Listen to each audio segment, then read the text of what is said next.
bicikle od svoje mladosti i zapravo sam prve novce počeo zarađivati na biciklu kao onaj klasični paperboy i onda sam zaradio novce za drugi bicikl i onda sam i dalje raznosio novce i onda brze pošiljke na biciklu, tako da sam vezan nekako za bicikle i jako volim to prijevozno sredstvo i uživam u njemu.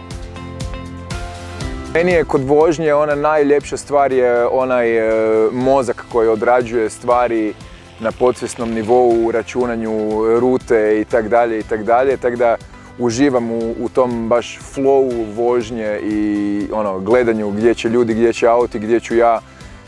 To mi je onak jako zabavno, napeto i lijepo, volim vožnju bicikla.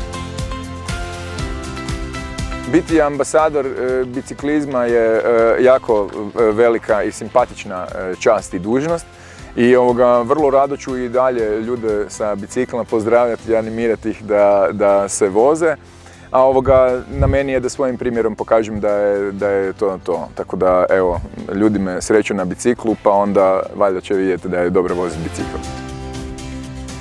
Poanta zdravlja, između ostalog, jedan od 4 stupa zdravlja je fizička aktivnost. Rijetko što možemo svakodnevno raditi i prakticirati da je toliko jednostavno i korisno kao što je vožnja biciklom. Tako da ako želite biti zdravi, konzumirajte bicikle i bit će vam ljepše u životu.